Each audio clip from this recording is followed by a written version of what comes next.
बार की बात है, चाणक्यपुरी राज्य से होकर एक बहुत बड़े संत महात्मा गुजर रहे थे। उन्हें एक व्यक्ति दिखा जो उन्हें देखकर छुपने की कोशिश कर रहा था। वो व्यक्ति एक चोर था और चोरी करने के लिए निकला था। चोर ने संत को पहचान लिया था, इसलिए वो संत से छुप रहा था, पर संत ने उसे देख लिया। तुम कौन हो और मुझे देखकर छुप क्यों रहे हो? संत महात्मन, मैं एक चोर हूं और चोरी करने जा रहा हूं। भाई, ये धंधा छोड़ दो। कोई ऐसा काम धंधा करो जिससे तुम्हें किसी को देखकर भय न लगे और ना ही छिपने की जरूरत पड़े। महाराज, मेरे पिताजी एक चोर थे। मुझे सिर्फ यही काम आता है और दूसरा कोई काम नहीं आता। मैं तो पढ़ा लिखा भी नहीं हूं और न ही मेरे पास इतना धन है कि व्यापार कर सकूं। यदि मैं चोरी नहीं करूंगा तो फिर अपने परिवार का पालन पोषण कैसे करूंगा महाराज? चोरी की बात सुनकर संत कुछ क्षणों के लिए मौन हो जाते हैं, फिर बोलते हैं, ठीक है, अगर तुम्हारे पास कोई और काम नहीं है और ये काम करना तुम्हारी मजबूरी है तो तुम बेशक ये काम करो, लेकिन मेरी एक बात मान लो। महाराज, मैं जानता हूं आप बड़े ज्ञानी हैं, मैं आपकी बात जरूर मानूंगा। आप आज्ञा कीजिए। तुम पहले वादा करो कि तुम मेरी बात मानोगे। महाराज, मैं वादा करता हूं, आप जो भी बोलेंगे मैं आपकी उस बात को जरूर मानूंगा। तुम किसी भी परिस्थिति में झूठ मत बोलना, सदा सच बोलना, तुम्हारा कल्याण होगा। अगर मैं झूठ नहीं बोलूंगा तो काम कैसे चलेगा? परंतु अब तो मैंने आपसे वादा कर दिया है, तो कुछ भी हो जाए मैं अपना वादा पूरा करूंगा महाराज। संत अपने रास्ते पर आगे चल देते हैं और चोर भी चोरी करने के लिए आगे बढ़ जाता है। थोड़ी दूर पर उसे एक दूसरा व्यक्ति दिखता है और वो फिर से छुप जाता है। वो व्यक्ति चोर से, तुम कौन हो भाई और इस समय कहां जा रहे हो? चोर मन ही मन विचार करता है, झूठ तो मुझे बोलना नहीं है, इसलिए सच बता देता हूं, जो होगा देखा जाएगा। मैं चोर हूं और चोरी करने के इरादे से अपने घर से निकला हूं। तुम कैसे चोर हो जो स्वयं ही बता रहे हो कि मैं चोर हूं? क्यों हंसी कर रहे हो मेरे साथ? तुम अवश्य ही कोई सैनिक या गुप्तचर मालूम होते हो। नहीं, मैं मजाक नहीं कर रहा हूं, मैं वास्तव में ही चोर हूं और चोरी करना मेरा धंधा है। भाई, चोर तो मैं भी हूं, परंतु अभी नया नया ही काम शुरू किया है। अच्छा हुआ जो तुम मिल गए। क्या आज मैं तुम्हारे साथ चोरी करने आ सकता हूं? मुझे चोरी करनी सीखनी है। ठीक है, जो मिलेगा दोनों मिलकर बांट लेंगे। वैसे तुम चोरी करने कहां जा रहे थे? अभी तो ऐसा कोई विचार नहीं है, देखते हैं, जहां मौका मिल जाएगा वहीं चोरी कर लेंगे। अगर तुम चाहो तो हम राजमहल में चोरी कर सकते हैं। पागल हो गए हो क्या? राजमहल में कैसे घुसेंगे? घबराओ नहीं। अरे, मेरी बात ध्यान से सुनो। मैं पहले राजमहल में नौकर था, परंतु महाराज ने एक छोटी सी बात पर नाराज होकर मुझे नौकरी से निकाल दिया और आज उनकी वजह से मुझे चोरी करने की जरूरत पड़ रही है। अगर महाराज ने तुम्हें निकाल दिया तो तुमने कहीं और काम क्यों नहीं ढूंढा? क्योंकि राजा ने मुझे अपने महल से निकाल दिया तो किसी दूसरे ने मुझे काम देने की हिम्मत नहीं की और इसलिए मजबूरी में मुझे यह धंधा अपनाना पड़ रहा है। चोरी करना अच्छी बात नहीं होती, समझे? फिर तुम क्यों चोरी करते हो भाई? मुझे चोरी करने के अलावा और दूसरा कोई काम नहीं आता है और ना ही मैं पढ़ा लिखा हूं, समझे?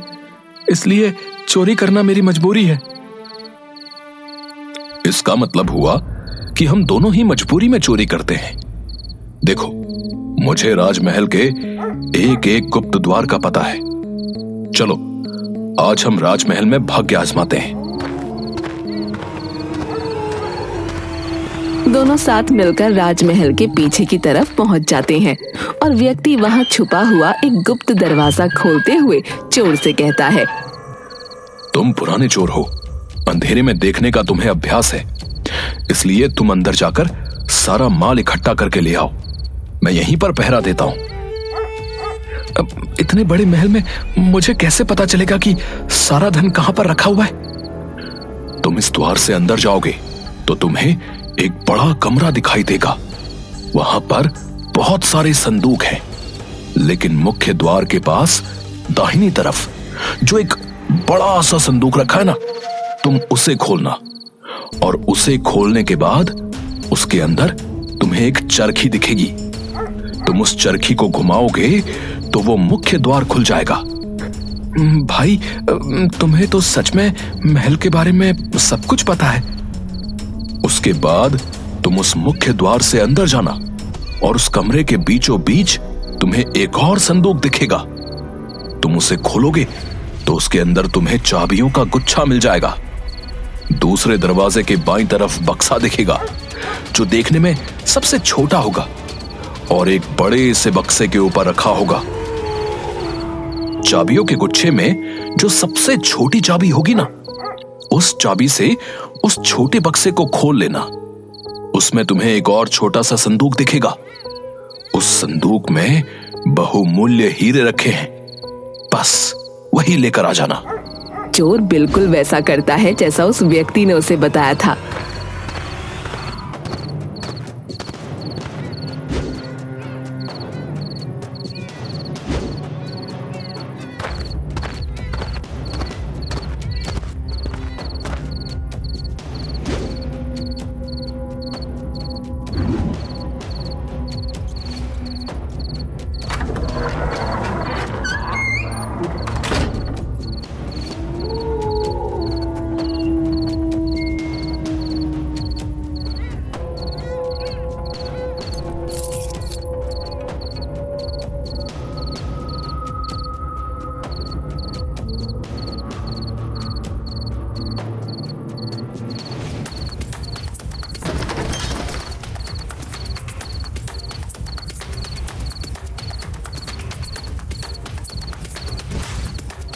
और वो हीरे लेकर वापस आ जाता है।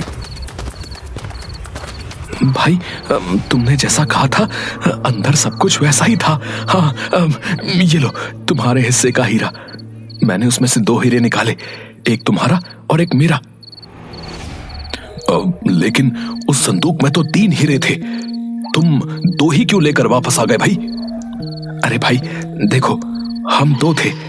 अगर मैं 3 हीरे लेकर आता तो वो तीसरा हीरा हम दोनों में बांटना बहुत मुश्किल था। इसलिए मैंने उस संदूक में से सिर्फ 2 ही हीरे निकाले, ताकि हम दोनों के बीच किसी तरह का मतभेद ना हो जाए। अरे भाई, तुम बड़े विचित्र चोर हो। तुम चाहते तो वो एक हीरा अपने पास रख सकते थे। मैं ऐसा नहीं कर सकता, क्योंकि मैं झूठ नहीं बोलता हूं। इसलिए मैंने वो एक हीरा संदूक में वापस रख दिया और हम दोनों के लिए एक एक हीरा लेकर ही बाहर आया। ये लो तुम्हारा हीरा। उस व्यक्ति को एक हीरा दिया और वहां से चला गया। मुझे लगता है कि ये मुझसे झूठ बोल रहा है। भला ऐसा कैसे हो सकता है कि अपनी जान जोखिम में डालकर कोई महल के अंदर चोरी करने जाएगा और सामने रखे हुए 3 हीरों में से सिर्फ 2 ही हीरे लेकर वापस आएगा, और उसमें भी एक हीरा मुझे दे देगा। ये अवश्य ही झूठ बोल रहा। सुबह हुई और थोड़ी देर में ही बात फैल गई कि राजमहल में चोरी हो गई है। राजा ने मंत्री से कहा, चोर के बारे में पता लगाइए। खजाने का द्वार खुला हुआ मिला है। अवश्य ही यह किसी भेदी का काम है। शीघ्र ही इसकी जांच करो और चोर का पता लगाओ। जो आज्ञा महाराज, मैं जल्द ही चोर का पता करता हूँ। मंत्री ने खजाने के कमरे का निरीक्षण किया तो देखा सारे बक्से वैसे के वैसे ही बंद पड़े थे। सिर्फ एक छोटा सा बक्सा खुला था जिसमें 3 कीमती हीरे रखे थे। मंत्री ने संदूक खोला तो देखा उसमें एक हीरा रखा हुआ है। मंत्री ने अपने मन में सोचा, एक हीरा तो इस संदूक के अंदर ही है। लगता है वो चोर जल्दबाजी में एक हीरा रखना भूल गया है। अगर मैं ये हीरा अपने पास रख लूं तो मैं कितना धनवान हो जाऊंगा। हाँ, चोर अगर पकड़ा गया तो वो लाख कहे कि मैंने सिर्फ 2 हीरे चुराए हैं, उसकी बात कौन मानेगा। मैं ये हीरा अपने पास ही रख लेता हूं। हाँ। मंत्री फिर राजा के पास जाता है। महाराज, सारे बक्से तो ठीक हैं, सिर्फ एक बक्सा खुला हुआ है जिसमें 3 कीमती हीरे रखे थे और वही चोरी हुए हैं महाराज। क्या कहा? 3 हीरे चोरी हुए हैं? जी महाराज, उस छोटे बक्से में रखे हुए तीनों कीमती हीरे चोर ले गया महाराज। ठीक है मंत्री जी, आप जल्द ही चोर का पता लगाइए और उसे हमारे सामने प्रस्तुत कीजिए। तलाश शुरू की गई और जल्द ही चोर को राजा के सामने खड़ा कर दिया गया। क्या रात में तुमने ही राजमहल में घुसकर चोरी की थी? जी महाराज, मैंने ही चोरी की है और मैं इसका दंड भुगतने को भी तैयार हूं, परंतु मेरे साथ एक अन्य भी मेरे साथ इस चोरी में शामिल था।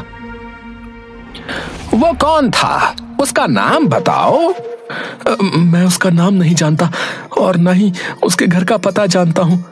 कल रात को पहली बार ही मैं उससे मिला था। मुझे उसके बारे में और कुछ भी नहीं पता है। उसने ही मुझे गुप्त दरवाजे से खजाने के अंदर जाने का रास्ता बताया था। क्या कहानी सुना रहा है झूठा कहीं का है? अपने साथी का नाम जल्दी बताओ, वरना मैं तुम्हारी खाल खिंचवा दूंगा, समझे? आप जो सलूक चाहे मेरे साथ करें, परंतु मैं सच कह रहा हूं, मुझे उसका नाम पता नहीं मालूम। मैं रात की सारी घटना आप लोगों को बता चुका हूं और मैं जो भी कह रहा हूं सच कह रहा हूं। ये मेरे हिस्से का एक हीरा है जो मैंने अपने पास रखा था। तुम चोर हो, तुम्हारी बात पर विश्वास नहीं किया जा सकता। तुम कहते हो कि तुमने 2 हीरे चुराए थे और एक हीरा अपने साथी को दे दिया। लेकिन चोरी तो 3 हीरों की हुई है, फिर वो तीसरा हीरा कहां गया? मैं नहीं जानता, मैंने सिर्फ 2 हीरे ही चुराए थे। तीसरा हीरा मैंने वापस उस संदूक में ही रख दिया था। अगर तुम्हारी बात पर यकीन किया जाए तो ये बताओ, तुमने ऐसा क्यों किया? मंत्री जी, हम 2 साथी थे और संदूक में 3 हीरे थे। अगर मैं तीनों हीरे चुराता तो तीसरे हीरे का बंटवारा करना बहुत ही मुश्किल था। हम दोनों चोरों के बीच कोई मतभेद ना हो, ये सोचकर मैंने एक हीरा संदूक में वापस रख दिया था और 2 हीरे ही अपने साथ लेकर बाहर निकल गया था। मंत्री कुछ कहता उसके पहले ही महाराज बीच में बोल पड़े। मंत्री जी, ये चोर बिल्कुल ठीक कह रहा है। इसने सिर्फ 2 हीरे ही चुराए थे, जिसमें से एक हीरा इसने अपने साथी को दे दिया था और एक स्वयं रखा था। अपने हिस्से का हीरा इसने दे दिया और इसके साथी के हिस्से का हीरा मेरे पास है, क्योंकि मैं ही इसका साथी था। रात को जब मैं भेष बदलकर राज्य में घूम रहा था, उस समय मेरी मुलाकात इस चोर से हुई थी। जो हीरा इसने मुझे दिया था वो हीरा ये है। महाराज ने अपनी जेब से एक हीरा निकालकर सामने रख दिया। दरबार में सन्नाटा छा गया, सब मौन थे। थोड़ी देर बाद राजा, जब ये चोर मेरा हिस्सा मुझे देकर चला गया तो मैंने खजाने में जाकर इसकी जांच की, क्योंकि मुझे लग रहा था कि ये चोर झूठ बोल रहा है और इसने वो तीसरा हीरा अपनी जेब में रख लिया है और मुझे सिर्फ एक हीरा देकर चला गया। लेकिन अफसोस की बात यह है कि जब मैंने संदूक में देखा तो एक हीरा वहीं पर था जो इस समय मंत्री जी की जेब में है। मंत्री जी, आप उस तीसरे हीरे को अपनी जेब से खुद निकालेंगे या मैं सैनिकों को आदेश दूं? मंत्री हीरा निकालकर महाराज को देता है। राजमहल में चोरी के अपराध में मंत्री को कारागार में डाल दिया जाए। और तुम कैसे चोर हो जो चोरी भी करते हो और सच भी बोलते हो? महाराज, मैं एक संत महात्मा से मिला था जिन्होंने मुझसे सदा सच बोलने का वादा करवाया था। क्योंकि मुझे कोई दूसरा काम नहीं आता महाराज, इसलिए चोरी करना मेरी मजबूरी है। मैं तुमसे बहुत प्रसन्न हूं और तुम्हें अपना मंत्री बनाना चाहता हूं। महाराज, आपकी बड़ी कृपा दृष्टि है, परंतु आज मुझे ये मंत्री का पद सिर्फ उन संत महात्मा के वचनों द्वारा ही प्राप्त हुआ है। इसलिए मैं अपने जीवन का कल्याण करने के लिए उन संत महात्मा के पास ही जाना चाहता हूं और उनकी ही सेवा सुमिरन में अपना बाकी का जीवन व्यतीत करना चाहता हूं महाराज। उन संत महात्मा से हम भी मिलना चाहेंगे जिन्होंने एक चोर को उसके अवगुण के साथ उसको इतना गुणवान बना दिया। ऐसे संत को हमारे राजमहल में होना चाहिए। यह हमारे राज्य के लिए बहुत ही हितकर होगा। राजा के आदेश पर संत को ढूंढा जाता है।